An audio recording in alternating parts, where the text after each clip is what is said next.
Hey everyone, Pastor Matt checking in with you from Susquehanna Valley Church. Just want to say I hope everything's going well for you. We're praying for you out there, and we want to do our best to be a church that loves you even though we can't be with you. So I wanted to come at you with some truth today to kind of challenge some of the reality of what we're all experiencing. I want to talk about something that we don't like to talk about, and that's the nature of fear, how fear influences us, and what God's plan for us is in a path of fear.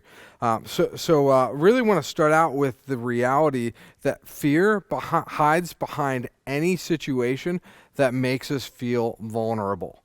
Makes us feel vulnerable. Anything that makes us feel weak, makes us feel like we're frail or we could fail, is going to produce fear in us. If you think about it, fear then is unique to every single person. What might make you afraid might be something that makes somebody else laugh. What makes you afraid makes somebody else act like it's no big deal. And so fear is entirely unique to every single one of us. It might be for you a coworker that you can't stand being around. It might be the fact that you've got to fly somewhere. It could be a medical report or the stock market's crashing. Fear can be a number of different things because it's uniquely personal to you. Regardless of whatever your personal fear is, there's a truth that exists that fear comes whenever we feel vulnerable, because when we feel vulnerable, we realize that we're not in control. The nature of fear is to expose the fact that we're not in control anymore. And what do we do in those scenarios when we've lost control? This is what makes fear so incredibly gripping, and gives it its strength it does to stop us and to change what we're going to do in life, is because fear brings out the reality that we're not in control, and we don't really know how to act when we're not in control. That's why we're not really ourselves when we're afraid. And so here's my question for you. Does a lack of control externally, does it bring about a lack of control internally? When the situations are around you that cause you stress and cause you chaos, when the environment that surrounds you is not quite what you want, how do you respond internally? Are you a mess and are you a wreck? And does that then change the way that you act? Because here's what kind of happens if you're anything like me. External scenarios create internal fear, which causes a weakness and an anger that show up in my external actions. So external becomes internal, goes back out to external. And so what do we do with that? And what does God want us to think about that when the world around us shakes and the world around us shrinks and becomes smaller? Jesus has truth that I think will change your life. John chapter 16 and verse 33, Jesus says this, "I have told you these things so that in me you may have peace. In this world you will have trouble, but take heart, I have overcome the world." See, here's what I love about Jesus right here. He's never going to be that guy that just tells you what you want to hear. He's never going to be that friend that just says good things to make you feel better. Jesus, time and time again, says stuff that's it's a gut check. And it makes you stop and think about what life actually is. He's not saying something just because it's going to sound good to you. He's going to speak truth even when we don't want to hear truth, even when we're afraid of truth. And Jesus' truth here is not that every person in this world may have some trouble, but every person in this world will have trouble. He says, take heart, I've overcome the world. But before that, he says, you will have trouble.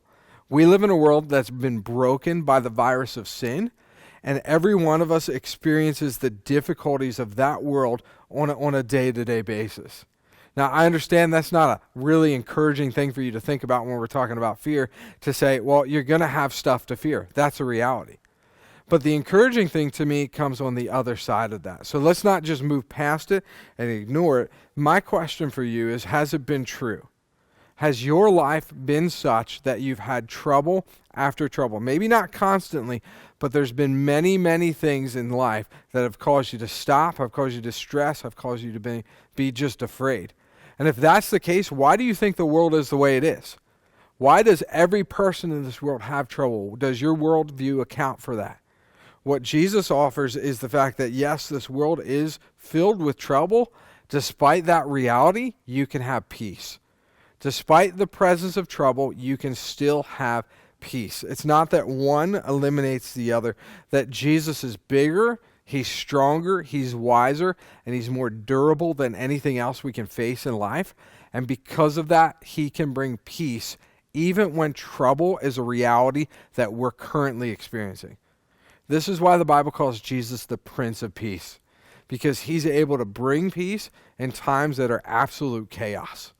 It's a time like that where he uses that word trouble to the disciples to talk about the fact that they're crushed, they're pressed, they're squeezed, yet they can still have peace.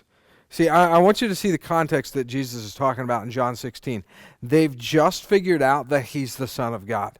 They've just had this aha moment that Jesus, you're not just this ordinary guy. You're the Son of God. You're the Messiah. You're the chosen one. And Jesus says in verse 31, he says, do you now believe? That's great, Jesus replied.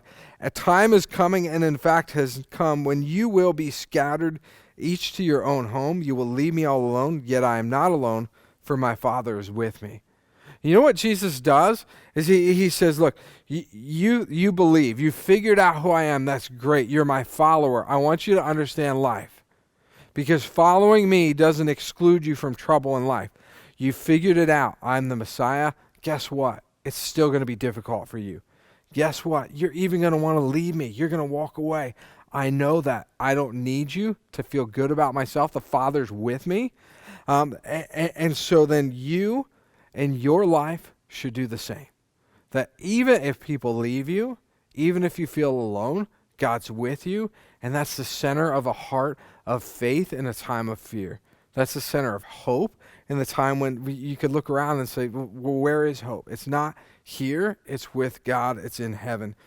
And Jesus says, you finally believe. You figured it out. That doesn't mean it's always going to be easy.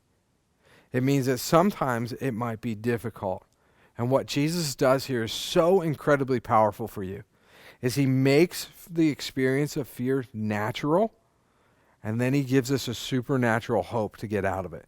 He makes the presence of fear natural, and then he gives us a supernatural path out of it. He says, you're going to be crushed.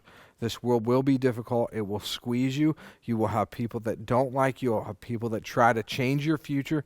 You'll have things in life that come into your life that are painful, that could bring an end to life, but they don't have to end you and end your hope.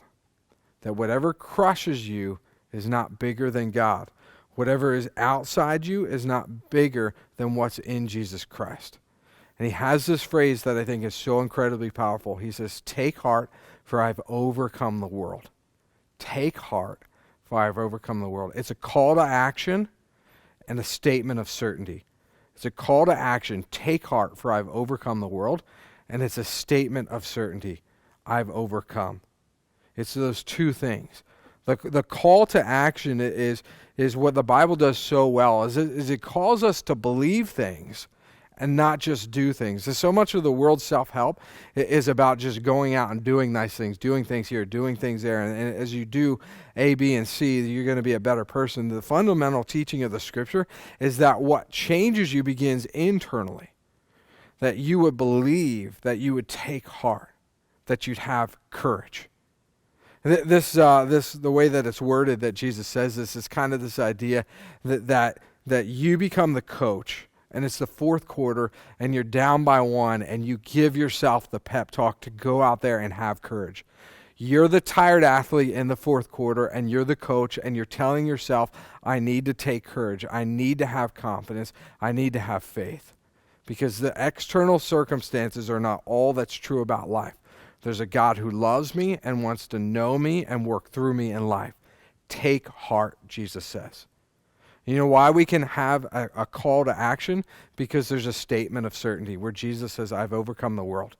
He's talking about his coming death on the cross, whereas he dies and he's resurrected, his promise is whoever believes in him will live after he dies. So Jesus removes the foundational fear so that we can live with a confidence that says, even though I will die one day, I'm going to live after I die. And to remove something that stills us and stops us. He removes the sting of death itself. See, we can go win in the fourth quarter because Jesus already won on the cross. That's the beauty of this text, is that we can take heart in the middle of fear. We're going to have trouble. We take heart because Jesus overcame the world. I want to tell you a story about a time that I discovered this text, and really it was a time of a lot of difficulty, a lot of trouble in my life. It was a time when I learned that two people very close to me both wanted to take their lives in suicide. And I remember hearing that and just being crushed. I also at that time had a doctor's appointment where they're trying to figure out some stuff that was different about me, and they did an MRI. And so I figured out, I hear that news of those two people wanting to take their lives, and it just crushes me. And then I get a call from the doctor, and the doctor's like, hey, so something weird, we just got a call from the MRI, the people who were doing the MRI, and they said, we've not seen what you have in your heart before. Like you're missing a major artery that leads out of your heart. We don't know what that means, but it'll probably mean some complications for you in life. And I remember just those three things all coming together in one time. And I'm sitting on my bed, 16 years old, not sure what to do, not sure what to believe, not feeling courage and not feeling faith, and picking up and opening up my Bible and just going, God, I don't know what you want me to read. I don't know what you have for me. I'm just going to start here. And John 16:33 is the words right in front of me. I have told you these things so that in me you may have peace. In this world you will have trouble, but take heart, for I have overcome the world. Well, we want to be a people who live with faith and hope and confidence and courage, not fear. We don't want to be ruled by fear. We don't want to be crushed by it. We don't want to be squeezed. We want to live with courage in the middle of it. Now, I hope that you join us and being a people of courage in the middle of chaos.